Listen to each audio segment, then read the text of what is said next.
Salmo 90. Tenemos el más extenso, el capítulo más extenso de la Biblia, el 119, el que todos ustedes saben de memoria, ¿verdad?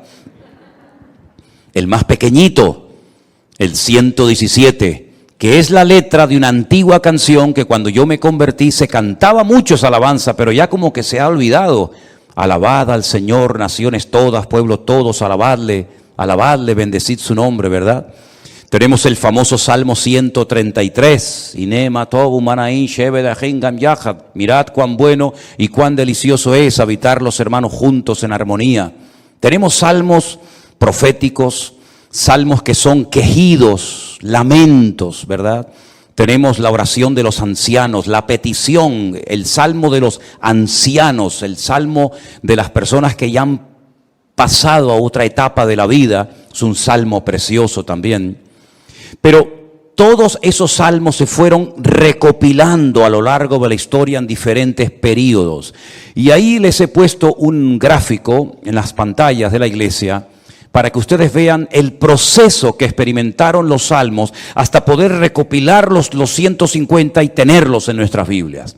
Por ejemplo, los primeros 41 salmos, del 1 al 41, se recopilaron, no significa que se escribieron, pero que se recopilaron en la época del rey David.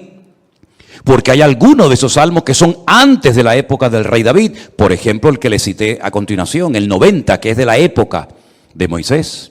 Pero esos 41 primeros salmos se recopilaron, se reunieron y posteriormente se añadieron al libro de los salmos en la época del rey David.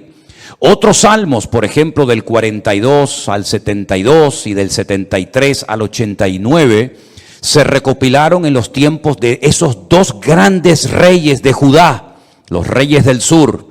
Estos dos reyes fueron extraordinarios, Ezequías y Josías. Ezequías fue aquel rey que decidió meter el agua por debajo de Jerusalén para que si fuera sitiada, si los enemigos atacaban Jerusalén, no les cortaran el suministro de agua y se murieran de sed, esperando fuera los enemigos que Israel se rindiera. Todavía ese túnel subterráneo, esos túneles, mejor dicho, porque son varios, que llevan el agua por debajo de Jerusalén, todavía hoy en día se pueden visitar. Son los túneles que conectan la antigua ciudad de Jerusalén con el famoso estanque de Siloé. Y uno de ellos todavía recoge agua de lluvia y se puede pasar por él, incluso mojándose, el otro no.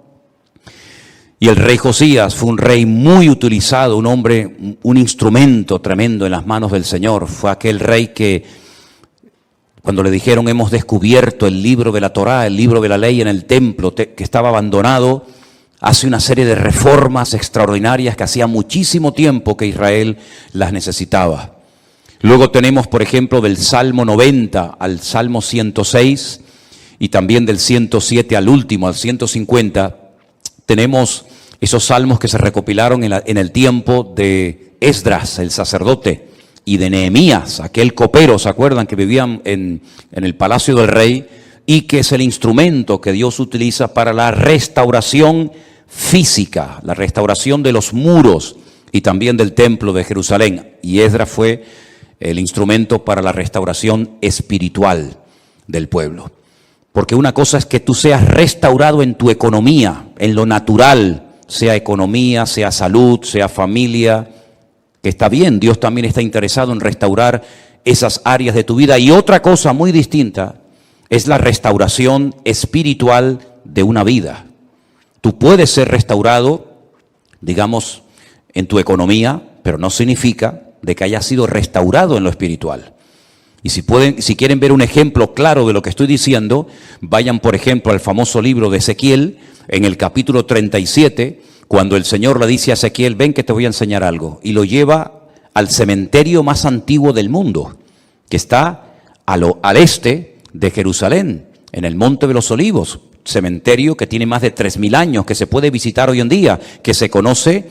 Bueno, el nombre que le dan los judíos hoy en día es el Bet Hayim, que es la casa de los vivos, pero realmente era el valle de los huesos secos, porque es un valle lleno de huesos, un valle lleno de muertos.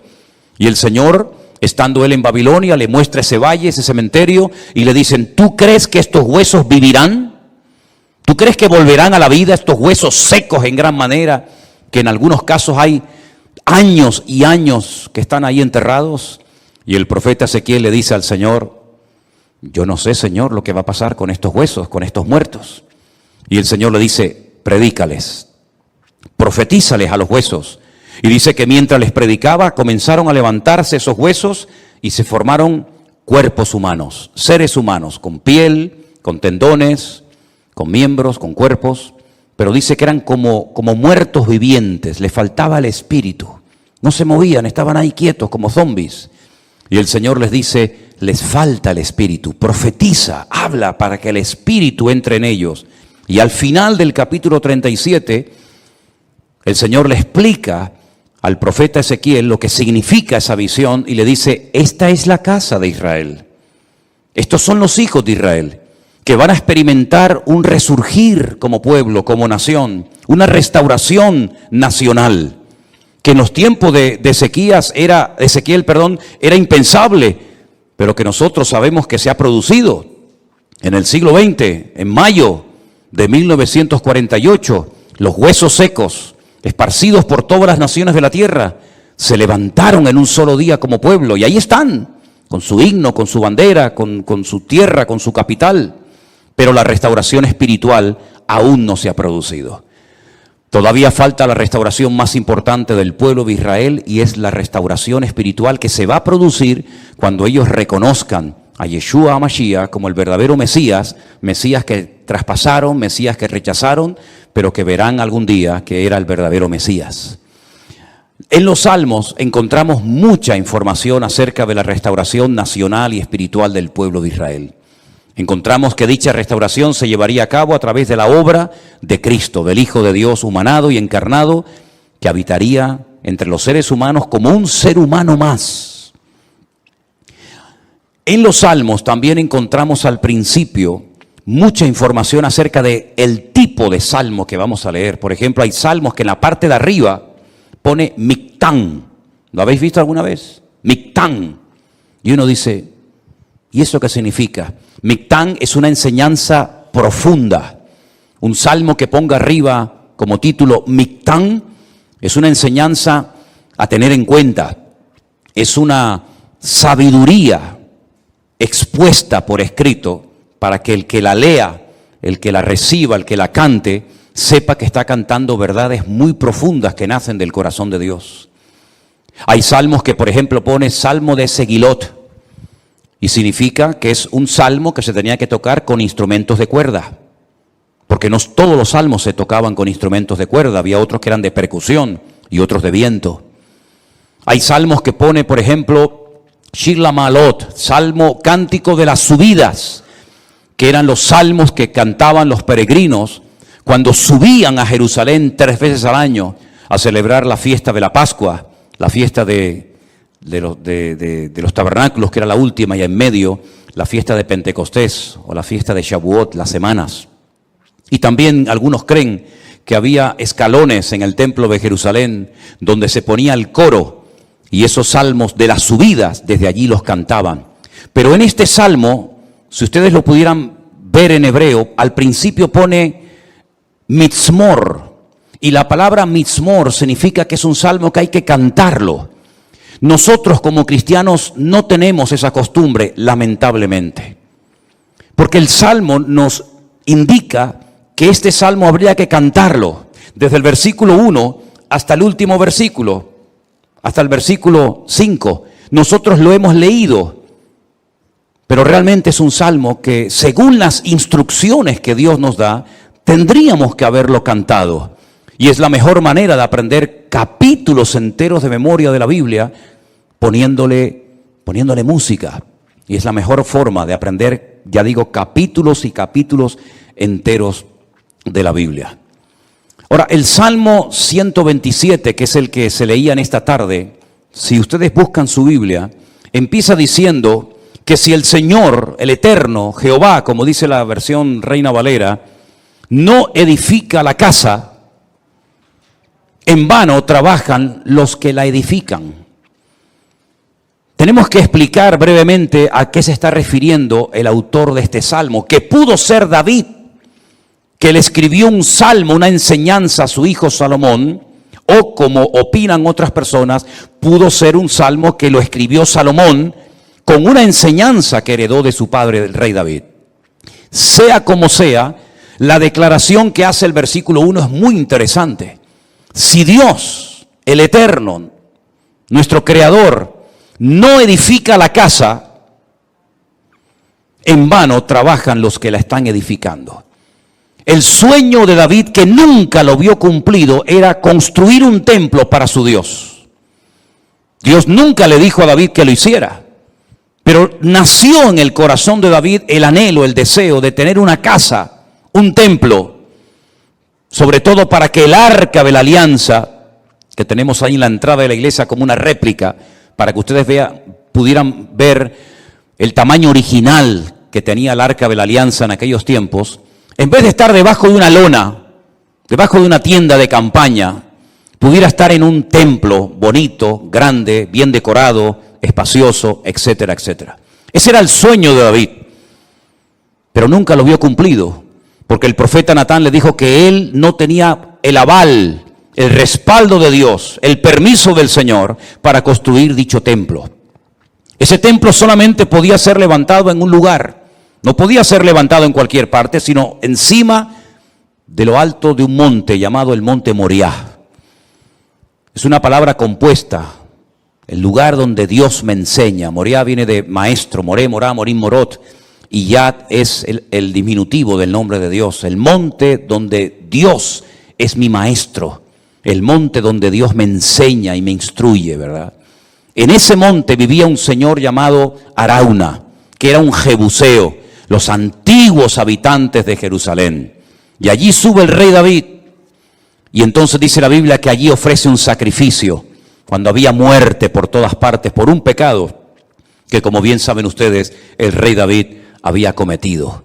Allí él presenta un sacrificio en el mismo monte y en el mismo lugar donde tiempo atrás el famoso patriarca Abraham, el amigo de Dios, había subido con su hijo Isaac para sacrificarlo sobre un altar, pero el Señor lo detuvo y le dijo: no lo hagas. Todavía ese altar, esa roca enorme que es tan grande como esta plataforma o más, todavía está allí.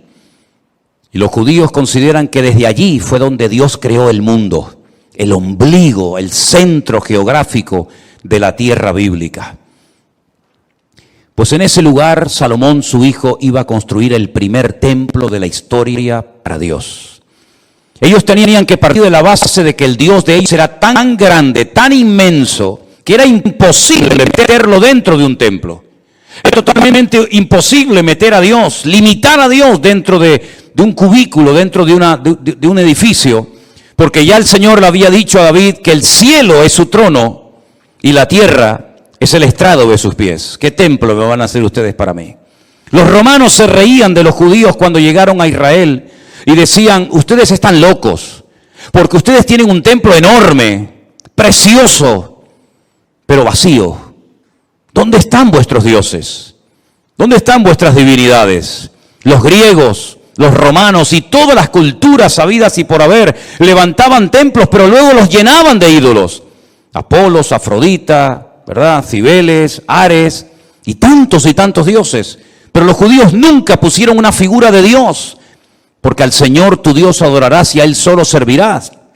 Y en los famosos 10 mandamientos, el Señor prohibía la fabricación de imágenes de talla. Por lo tanto, era un templo vacío, pero en lo más recóndito, en lo más oculto del templo, estaba un lugar que nosotros lo llamamos el lugar santísimo, donde estaba el arca de la alianza. Y Salomón iba a poder construir ese templo con la ayuda de miles y miles de personas. Y podía estar tranquilo de que nadie le iba a atacar, porque su padre había estado durante años sometiendo a todas las naciones vecinas para que su hijo, en tiempos de paz y de prosperidad, pudiera construir el templo de Jerusalén. Lo tenía todo. El padre le dio los planos. El padre le escribió 77 letras de canciones que las tenemos en la Biblia, los famosos salmos de David, para que pudieran cantar. Inventó instrumentos musicales, le dio oro, piedras preciosas, madera, plata, bronce, lo tenía absolutamente todo. Y además Salomón hizo un pacto con el faraón, que eran expertos en aquella época en la fabricación de megaestructuras, porque los judíos nunca habían hecho un edificio tan grande, y mucho menos para Dios. Cómo levantar aquellas piedras, subirlas a aquel monte, colocarlas una encima de la otra. Aquellas columnas, más de 70 columnas exactamente, de una pieza. Cómo iban a levantarlas, ponerlas a nivel para que aquella casa no se cayera. El templo no tenía arcos, como lo inventaron los romanos. Por eso los arcos le han permitido a las fabricaciones y a la arquitectura romana permanecer hasta el día de hoy. Pero eran columnas y era muy difícil poner aquello en pie. Hay, por ejemplo, en la ciudad de Jerusalén, en un lugar donde yo he llevado a algunos hermanos alguna vez, una columna entera que es como de aquí al fondo de la pared, que se quebró y allí la dejaron, y han pasado 2000 años y todavía aquella columna sigue allí. Él hizo un pacto con el faraón, se casó con su hija, hizo un pacto de no agresión. De hecho, su hija se murió en Jerusalén, y hay en el torrente de Cedrón hay una pirámide pequeñita, recordando que allí está enterrada una mujer de origen egipcio, porque ella murió en Jerusalén, y el faraón le ayudó a construir aquel hermoso templo. Pero Salomón sabía perfectamente que él podía tener el oro, la plata, los albañiles, los carpinteros, los canteros, absolutamente todo. Incluso había naciones que todos los años le traían, curiosamente, 666 talentos de oro. Multiplique 666 por 45, era una barbaridad de kilos de oro para ayudarle. Venían personas de todos los continentes de la tierra, unos le traían marfil, otros le traían diamantes, otros le traían de todo. Pero él sabía que aunque lo tenía humanamente hablando todo, sin el respaldo, sin la ayuda del Señor, aquel templo nunca se iba a poder levantar. Y aquí hay una primera lección que tenemos que interiorizar nosotros como cristianos en el día de hoy. Nosotros nos podemos esforzar mucho, y de hecho el esfuerzo forma parte de la vida cristiana. Esfuérzate y sé valiente, le decía el Señor a Josué, ¿verdad? Josué capítulo 1. Esfuérzate y pelea, le decía el apóstol Pablo a Timoteo. Pero por mucho que nos esforcemos, por mucho que trabajemos, por mucho que madruguemos o por mucho que trasnochemos, sin el respaldo, sin el favor de Dios, todo lo que hagamos no sirve absolutamente para nada. ¿Cuántos dicen amén? Algunos creen que por trabajar más van a ganar más, y se equivocan, porque la Biblia no enseña que para ganar más hay que trabajar más. Si usted quiere ganar más, no haga eso, porque lo está haciendo al revés. Si usted quiere ganar más, yo después le digo lo que tiene que hacer, pero no trabajes más para ganar más, porque vas a ganar menos y te vas a terminar agotando.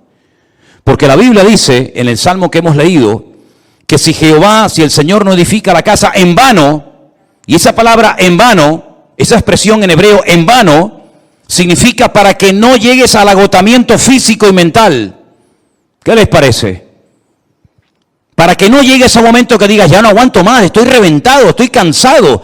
Llego el fin de semana, quiero descansar, y el lunes voy igual de cansado, peor. Y vas acumulando cansancio, y durante la noche no duermes. Cuando dice el Salmo 27 que una de las bendiciones de Dios es poder dormir tranquilamente por la noche. Dice que a sus amados el Señor les dará el sueño. Y hay muchas personas que darían cualquier cosa con tal de poder dormir en paz, como nosotros, los hijos de Dios, que hemos aprendido a depender y a descansar en el Señor, podemos dormir en paz. ¿Cuántos dicen amén? No sé por qué nos han hecho últimamente a Elena y a mí una pregunta, me la hacen de vez en cuando, por internet, por WhatsApp, por correos, incluso hasta en persona. ¿Ustedes están durmiendo bien? Y preguntamos, ¿y por qué nos hacen esa pregunta? Si no, pues con todo lo que tienen, todo el jaleo de atender gente de aquí y llamar, ¿ustedes duermen bien? Y la respuesta de Elena siempre es la misma, dormimos perfectamente. Porque nosotros hemos aprendido a descansar y a depender únicamente del Señor. No entramos en estrés, ni en nervios, ni en agobio. No perdemos la paz absolutamente por nada. ¿Por qué? Porque la obra no depende de nosotros. La obra depende del dueño, de la cabeza. Y el dueño y la cabeza es nuestro Señor Jesucristo. Me da mucha pena, mucha lástima cuando veo a cristianos agobiados, cargados, estresados, con la tensión disparada. Perdonen si alguien se siente aludido, yo es que no le he tomado la atención nunca a ninguno de ustedes, por eso hablo desde la libertad, porque claro, va a decir, ¿este hombre cómo sabe que tengo ya tensión alta? No, yo no sé nada, pero el Señor lo sabe todo. Pastillas para poder dormir, claro, después pastillas para despertarte. Agobiado, estresado, que no llego a fin de mes, que no pago el colegio de los niños, que los libros, que esto, que lo otro. Y yo he cumplido recientemente 60 años. No me da ninguna vergüenza decirlo, al contrario, estamos orgullosísimos de los 60 años que tenemos. Y de esos 60 años, que parecen mucho, pero a la hora de la verdad no son tantos, de esos 60 años, 40 los he dedicado a servir única y exclusivamente al Señor. Es decir, no me he dedicado en otra cosa los últimos 40 años de mi vida más que a servir al Señor. Con iglesias pequeñas, con iglesias grandes, con escasez, con abundancia, con mucha gente, con poca gente o con ninguna gente. Y en estos últimos 40 años, si algo hemos aprendido, sobre todo en este último año, es que Dios es galardonador de los que le buscan. Y cuando más difícil estaba todo, y cuando humanamente hablando era imposible que esto siguiera adelante, el Señor sin manos nos dio una cachetada de amor, mostrándonos y enseñándonos que Él es el que edifica su casa y su obra, y no nosotros. A mí me llama mucho la atención que este verbo, edificar, es exactamente el mismo que emplea el Señor Jesucristo cuando hace referencia a lo que Él iba a hacer. Edificaré mi iglesia. Su padre en Génesis capítulo 1 nunca empleó el verbo baná o boné, que es construir, sino el verbo bará, que se parece, pero no tiene nada que ver una cosa con otra. Bará es un verbo que solamente aparece en la obra creadora de Dios. Cuando dice la Biblia que en el principio creó, ese verbo creó es bará y significa crear de la nada. Este púlpito está hecho de un material llamado metacrilato. Lo mandamos a hacer hace 20 años. El que lo hizo, porque este no se ha perdido ningún culto desde que estamos aquí, Este ha estado todos los cultos, todas las reuniones de jóvenes, todos los cultos de jueves, todos los cultos de domingo. Este que está aquí, o esto que está aquí, ha estado siempre aquí. Pero el que lo hizo, no lo creó, lo hizo utilizando una materia prima, metacrilato. Y el púlpito que tenemos en la iglesia del Puerto de la Cruz es de madera. Y alguien lo hizo, no lo creó, utilizando la materia prima de la madera. Pero el verbo bará en Génesis capítulo 1 es crear de la nada. ¿Y cómo Dios creó sin utilizar materia prima? Sin utilizar tierra, sin utilizar piedra, sin utilizar madera, con el poder de su palabra. Dijo Dios, sea la luz, y fue la luz. Y dijo Dios, y todo lo que Dios decía se materializaba por el poder de su palabra. Pero curiosamente el Hijo, cuando viene a este mundo hace 2000 años, Él no dijo, crearé mi iglesia de la nada. No dijo eso, sino dijo, edificaré. Y si juntamos, y tenéis memoria para recordar esto, el Salmo 127 dice Salomón, si Dios no edifica esta casa, en vano estamos trabajando nosotros aquí. Estamos perdiendo el tiempo, nos estamos desgastando, vamos a llegar a la extenuación, al agotamiento, si Dios no respalda esta obra. Porque Él sabía que esa obra no dependía de sus obreros, de su sabiduría, que era mucha y la tenía, de su dinero, que era mucho y lo tenía. Él sabía que aquella casa no era una casa particular, no era una sinagoga, no era un colegio, era la casa de Dios. Y la casa de Dios solamente se podía utilizar esa palabra, esa expresión, para hacer referencia al templo. Yo sé que hay gente que dice, hermanos, bienvenidos a la casa de Dios. Está mal dicho eso. Porque esto no es la casa de Dios. Esto es un local donde se reúne la iglesia, pero esto no es la casa de Dios. Dios no vive aquí. Si esto fuera la casa de Dios, yo no me voy de aquí ni a palos. ¿Cómo me voy a ir de aquí si mi Dios vive aquí? ¿A dónde me voy a ir? Nos tendríamos que venir a vivir aquí. Pero esta no es la casa de Dios. Pero en aquellos tiempos, cuando Salomón dice, si Jehová no edificare la casa, ¿a qué casa se refería? A la casa de Dios. Él sabía que esa casa no iba a poderse terminar si no tenía el respaldo de Dios. Por eso el Señor Jesucristo pudo decir, yo edificaré mi iglesia, porque Él dijo: todo lo que hago y todo lo que digo lo hago porque mi Padre me da autorización y me apoya para hacer y decir lo que hago. Por eso la iglesia ha permanecido en estos últimos 2000 años con persecuciones, con todo tipo de regímenes políticos, con falsas doctrinas, con divisiones, etcétera, etcétera. ¿Por qué? Porque el que la está fabricando no es el hombre, el que la está construyendo es el Señor Jesucristo. Y nosotros somos piedras vivas en ese edificio, pero la piedra angular, la que soporta todo el peso, es nuestro Señor Jesucristo. La piedra que desecharon los edificadores ha venido a ser la cabeza del ángulo. Bendito sea Dios. Piná, Rosh Piná. Eso es, Rosh Piná. Hay un pueblo en Israel muy bonito que se llama Rosh Piná, que significa la cabeza del ángulo. Pero este salmo, ¿sabes? Te da una calma, te da una paz impresionante, porque no tienes que estar dependiendo de tu esfuerzo personal, sino del respaldo de Dios. Y yo le hacía esta mañana a los hermanos del Puerto de la Cruz 2 preguntas que se las voy a hacer ahora a ustedes. ¿Dios está respaldando lo que estás haciendo? Piensa bien, ¿eh? Todos no vamos a ser pastores, todos no van a ser predicadores, evidentemente. Pero todos y cada uno de ustedes, de nosotros, nos dedicaremos en la vida a algo. Pero mi pregunta es, a eso a lo que hoy por hoy te estás dedicando, ¿tú notas en tu vida el favor de Dios? ¿El respaldo de Dios? Si la respuesta es sí, yo siento que en mi profesión, en mi carrera, en mis estudios, en mi trabajo, yo siento y noto que el respaldo, que la bendición de Dios está conmigo. Gloria a Dios, no sabes cuánto me alegro, hermano. Pero si la respuesta es no, entonces, ¿por qué lo estás haciendo? Si sabes que Dios no te ha mandado a hacer lo que estás haciendo, ¿cómo te atreves a hacerlo? Porque la segunda pregunta que les iba a hacer es, ¿por qué estás haciendo lo que estás haciendo? ¿Para ganar un sueldo? Es decir, ¿tú sabes que no estás haciendo lo que Dios quiere? Esa no es la voluntad perfecta de Dios para tu vida, pero igualmente lo haces.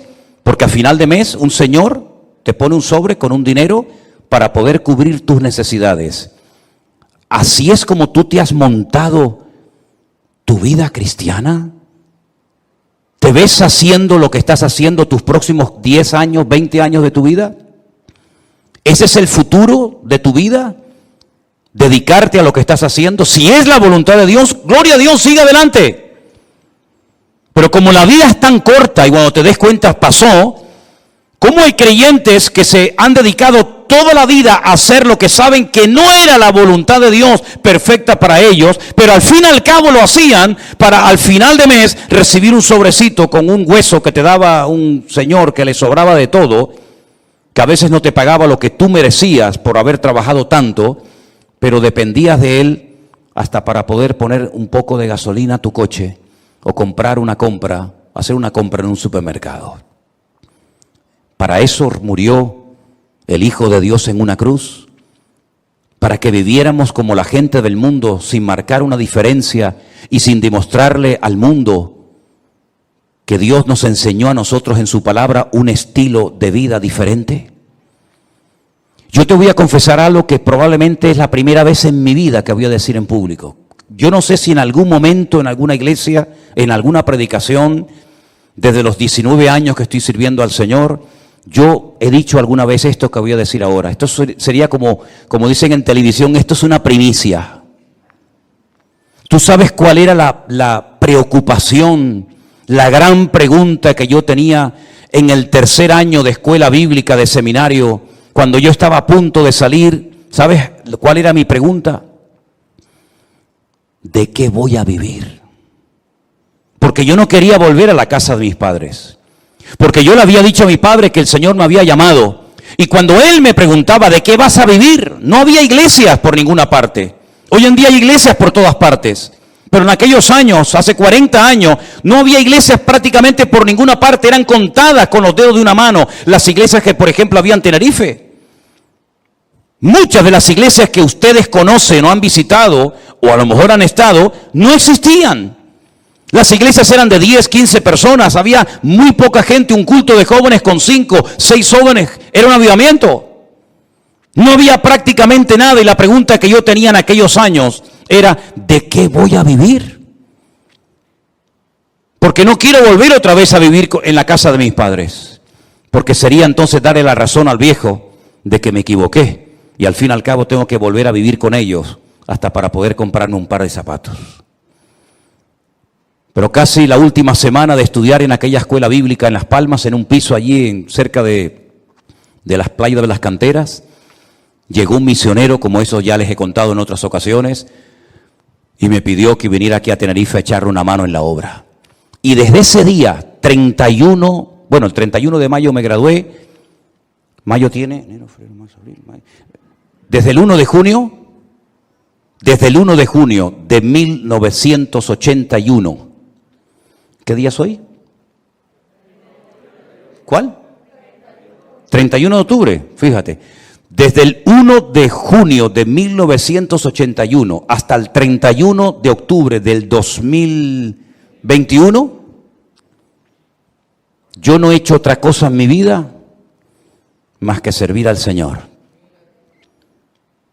Me pude casar, pudimos viajar, hemos fundado iglesias en algunos lugares y estamos disfrutando de la obra del Señor como nunca jamás en la vida habíamos soñado. Sabemos lo que es estar sentado en una cama con una libreta, con una calculadora, sacando los gastos del mes y diciendo, no llegamos, no llegamos, no llegamos.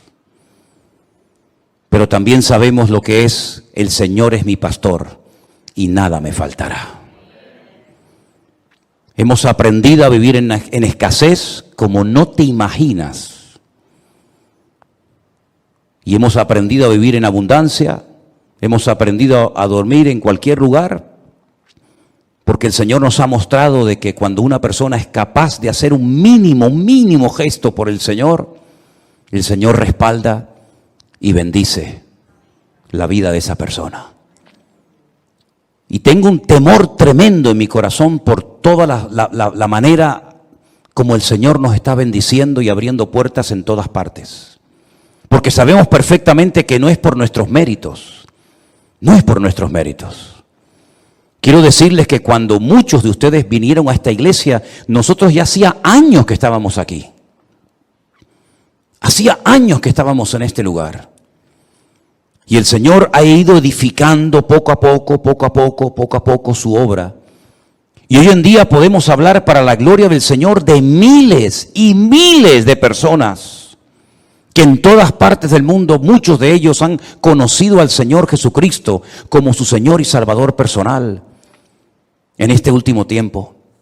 Anoche tenía una reunión por Zoom con todos los hombres de la iglesia virtual del grupo número 2, gente con más de 80 años, dándole gracias al Señor porque en la recta final de su vida, como ellos mismos decían, han conocido el Evangelio del Señor Jesucristo y tienen un hambre por conocer más y más de la palabra que a mí realmente me deja sorprendido todo lo que el Señor está haciendo.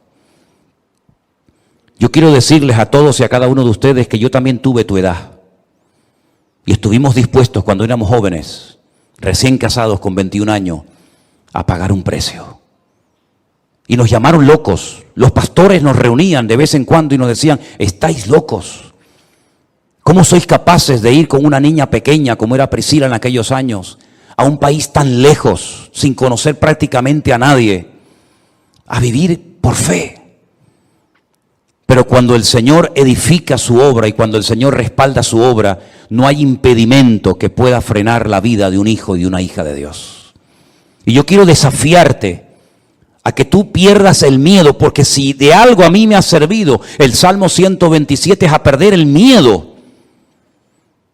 Si Anderson, que está conectado al liderazgo y a los coordinadores de la iglesia virtual número 1, les hablara acerca de lo que cuesta, del presupuesto enorme que cuesta el hacer todas las actividades, nos quedaríamos con la boca abierta.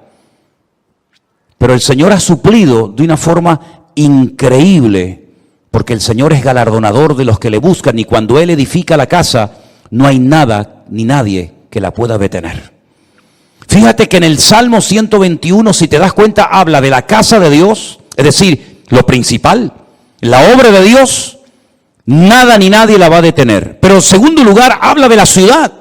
Si Jehová no guardare la ciudad, en vano vela la guardia. Este versículo, cada vez que me tocaba a mí guardia en el ejército, y te daban todas las balas y la metralleta y el armamento para estar de guardia, yo siempre lo decía en alta voz: si el Señor no guardare la ciudad, en vano vela la guardia. Porque todo lo que hagamos, todo tu esfuerzo personal, y que conste, quiero dejar bien claro, por favor, hermano, que el Salmo 127 no es un salmo que apoya al perezoso, al vago, al negligente. No, al contrario. El esfuerzo forma parte de una vida cristiana normal, pero todo nuestro esfuerzo, nuestro sudor, nuestro trabajo no sirve de nada si el Señor no respalda lo que estamos haciendo para Él. Absolutamente de nada. Luego es un golpe al ego del hombre, porque la gloria no me la llevo yo. Yo he sido el que he edificado, como decía Salomón, Nabucodonosor, ¿se acuerdan? Yo fui el que levanté la gran Babilonia. Y al final tuvo 7 años viviendo en un monte como un animal, para que el Señor pudiera arrancar de su corazón la arrogancia y el orgullo. Porque una persona arrogante, acomplejada u orgullosa no es digna de estar sirviendo al Señor. Una persona con orgullo, una persona que se le sube a la cabeza lo que tiene, lo que es o lo que hace, es una persona que no está capacitada para estar al frente de una obra. Por eso a mí me da alegría ver al hombre más sabio de la tierra, a uno de los hombres más ricos del mundo, como era Salomón, que cuando la reina de Saba vino y lo visitó, le dijo: lo que me contaron no es ni el 1% de lo que ven mis ojos. Que él reconozca que el éxito de aquella obra no estaba en él, sino estaba en su Dios. Y nosotros tenemos que aprender hoy más que nunca, que tenemos que aprender a depender de Dios.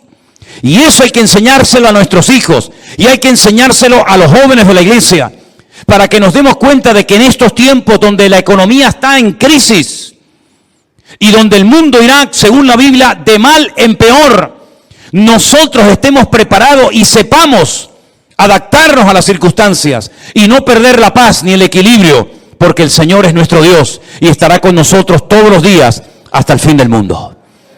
Madrugar y trasnochar sin el respaldo de Dios no sirve absolutamente para nada. El Salmo 127 es un salmo donde el Señor nos muestra que cuando dependemos de Él podemos estar tranquilos. Y mire lo que dice: por demás es que os levantéis de madrugada y vayáis tarde a reposar, por demás. Y que comáis pan de dolores, pues que a su amado dará Dios el sueño. Y ahora yo te pregunto a ti, ¿y ustedes cómo duermen? ¿Dormiste bien anoche? ¿O estabas dando vueltas y vueltas y vueltas en tu cama sin poder conciliar el sueño? Una de las señales de que nuestra alma está alineada con Dios es que nuestro cuerpo y nuestra mente puede descansar tranquilamente durante la noche. Una mente atormentada sin la paz de Cristo, sin tener esa comunión con el Señor, es imposible que tu cerebro pueda descansar durante la noche y dormir tranquilo sabiendo en quién has confiado. Fíjate lo inútil que es rodearse de cosas o de personas para que te protejan y para que te ayuden cuando no está el Señor controlando tu vida, tu economía, tu matrimonio, tu ministerio, tu iglesia, etcétera, etcétera. Por mucha gente que te rodee, por muchos amigos que tengas, por mucha economía que tengas, no sirve absolutamente de nada. Y te voy a poner un ejemplo tremendamente gráfico, para que veas lo inútil que es rodearse de personas creyendo y confiando en ellos en vez de confiar y descansar en las promesas del Señor. ¿Os acordáis de Saúl? ¿Sabéis quién era Saúl? Sí, ¿verdad? El primer rey de Israel. Estaba obsesionado con matar al rey David, o con el joven David. El rey en aquella época dormía en el centro del campamento. se hacían círculos concéntricos de soldados alrededor del rey, de tal manera que si saltabas uno de esos círculos de protección, automáticamente en el segundo caías. Es como en las cárceles. ¿Veis que hay como un muro alambrado que si logras saltarlo, te encuentras a continuación otro y te quedas entre muro y muro, ¿verdad? En muchos bancos en la península, aquí en Canarias no se ve, pero en muchos bancos en la península tocas un timbre, te abren una puerta, entras, se cierra detrás de ti y la otra no se abre hasta que se cierre la anterior, para que así te quedes entre una y otra. El rey Saúl dormía rodeado de centenares de soldados y de su guardia personal en el centro del campamento. David una noche bajó de las montañas y atravesó el primer círculo, el segundo, el tercero y hasta el mismo lugar donde estaba el rey Saúl dormido. Cogió la lanza del rey Saúl, subió a lo alto de una montaña y cuando estaba lejos comenzó a gritar: ¡Abner! ¡Abner! ¿Qué haces? ¿Qué forma de proteger al rey es esa? Mira lo que tengo en la mano. He llegado hasta la misma presencia del rey Saúl, al que supuestamente tú tienes que estar cuidando. Te has quedado dormido. No has cumplido con tu deber. Y ahí hay un ejemplo gráfico de cómo un rey rodeado de cientos de soldados que se quedan dormidos. Ahora puedes entender lo que dice el Salmo 127. Si el Señor no vela y cuida y protege a la ciudad, en vano vela la guardia. Todos se van a quedar dormidos espiritualmente hablando en estos últimos tiempos. Los políticos se van a quedar dormidos y no van a saber discernir el mundo espiritual.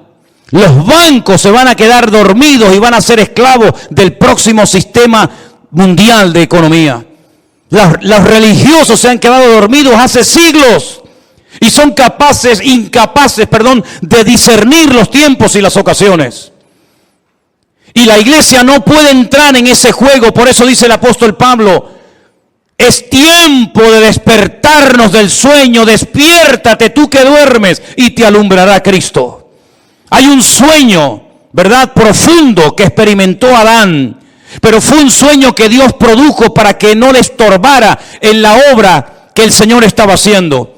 Pero hay otro sueño de tipo espiritual que te adormece el alma, que atonta tu espíritu, que ciega tu entendimiento y que cauteriza tu conciencia y que te impide reconocer que a veces lo que estás haciendo no es la voluntad de Dios. Es un juguete, un entretenimiento del sistema faraónico del mundo que te da todo a cambio de nada. Y al final de tu vida no has hecho nada y te has creído que Dios estaba respaldando tu obra, tu ministerio, tu imperio, tu reino, pero has tirado por la borda tu vida y te has bajado a lo profundo del barco mientras había una tormenta arriba. Tú te has quedado dormido y en vez de actuar marcando la diferencia, dejaste que el mundo te marcara y te manipulara a ti. Por eso, mis queridos hermanos, el Salmo 127 es de sacudir nuestras conciencias y despertarnos ante la realidad. ¿Qué estoy haciendo con mi vida? ¿Qué estoy haciendo con mis recursos? ¿Qué estoy haciendo con mi tiempo? ¿Qué estoy haciendo con mi juventud? ¿Qué estoy haciendo con los dones y talentos que Dios me dio? ¿Qué estoy haciendo en definitiva? Porque si lo que estoy haciendo no tiene el respaldo de Dios, ¿para qué lo sigues haciendo? ¿Es que acaso el Señor no dice en su palabra: el justo por la fe vivirá? ¿O es que eso solamente eran unas palabras bonitas que Martín Lutero en esta época del año, hace muchos siglos atrás, sacudió su conciencia, le hizo reconocer y recapacitar que el sistema religioso en el que estaba envuelto estaba envenenado y corrompido? Son unas palabras bonitas de un profeta del Antiguo Testamento que sí, quedaron muy bien, pero que hoy en día no tienen ningún efecto. Eso funciona, es realmente así, eso es real. ¿Funcionan las promesas de Dios? Te pregunto, hermano. ¿Funcionan sí o no las promesas de Dios en tu vida? ¿Te fías de Dios? ¿Crees que Él te puede sanar, que te puede prosperar, que te puede bendecir? Pues te voy a dar algunas pinceladas para que empieces a entrar en una dimensión diferente en cuanto a tu relación con Dios. Primero, Hay ciertas y determinadas cosas que hay que pelearlas y lucharlas en el campo de batalla. Goliat no se iba a ir por el hecho de que estaba frente a él el ejército de Israel. Al contrario, el ejército de Israel le atraía, porque la luz atrae a los mosquitos. Ellos no tuvieron que ir a buscar a Goliat. Goliat los encontró a ellos. Y aunque Goliat estaba en aquel lugar y se sabía que iba a ser derrotado, porque allí estaba el hombre de Dios, David. Para Goliat era un atractivo estar en aquel lugar, como es un atractivo para muchos el conquistar a tus hijos, o romper tu matrimonio, o derrotar tu ministerio. ¿Por qué? Porque tú tienes luz, tú proyectas luz. Hay una gracia de Dios, hay algo de Dios en tu vida que al enemigo lo atrae. No tienes que buscarlo, él te va a encontrar. La luz atrae a los mosquitos. Si no, vete al campo y enciende una luz para que veas cómo enseguida vienen los bichos. Y si nosotros verdaderamente somos luz, vamos a atraer a ciertas y determinadas cosas. Y por eso la Biblia dice que hay que pelear. ¿Pero pelear qué? La buena batalla. Porque hay batallas que no las pelees porque vas a morir. Como Jonatán se fue a pelear una batalla que no tenía que haber ido nunca y murió. Pero Pablo dice, yo he peleado la buena batalla. ¿Estás peleando la buena o la mala batalla? Porque la buena te dará la corona de vida, la recompensa del Eterno. Pero la mala te quitará la vida, tu familia, tu esposa, tus hijos, y perderás el galardón de Dios. Hay bendiciones que vienen por pelearlas. La tierra está delante de vosotros, pero ahí están los filisteos, los amorreos, los cananeos, los jebuseos, los amonitas, los moabitas. Ir y pelear contra ellos. Y tuvieron que pelear y jugarse la vida, y derramar sangre, y tener heridas y cicatrices en el cuerpo para conquistar la tierra. Porque hay ciertas y determinadas bendiciones, claro, tú tienes que saber cuáles, que tienes que conseguirlas peleando la buena batalla en el nombre del Señor. Pero hay otros milagros que no vienen por pelear, sino simplemente por decir gracias por esta situación que estoy atravesando en mi vida. Cuidado, no solamente es una palabra mágica, gracias y ya viene el milagro, no. Es una actitud, es una edificación interior de tu alma producida por la obra del Espíritu Santo en ti. Y cuando tu corazón no tiene quejas ni dudas, porque puedes decir, yo sé en quién he creído, eres capaz de llegar a un cementerio en un ambiente de derrota y de pesimismo, cuando incluso los familiares del difunto te echan en cara, si hubieras estado aquí mi hermano no estaría muerto, como diciendo tú eres el culpable, si tú hubieras estado aquí mi hermano estaría vivo. Y cuando te ponen todo tipo de impedimentos y de trabas diciendo no, deja las cosas como están, porque si movemos la piedra va a salir un olor terrible, hace 4 días que ese hombre está ahí enterrado y esto va a ser terrible. Cuando tú tienes un corazón moldeado por la mano del eterno Dios, tú eres capaz de ante la muerte decir, Padre, yo te doy gracias porque sé que tú siempre me oyes. Y se produjo un milagro sin ayuno, sin oración, sin reprender demonios, sin gritos, sin show ni espectáculos, sino simplemente con una expresión de gratitud y de dependencia del Padre. Yo sé que tú siempre me oyes, Lázaro, sal fuera. Y se produjo un milagro tremendo, uno de los milagros más espectaculares de Cristo, simplemente por expresar gratitud en medio de la muerte y del dolor. Y el segundo gran milagro de Cristo, un milagro que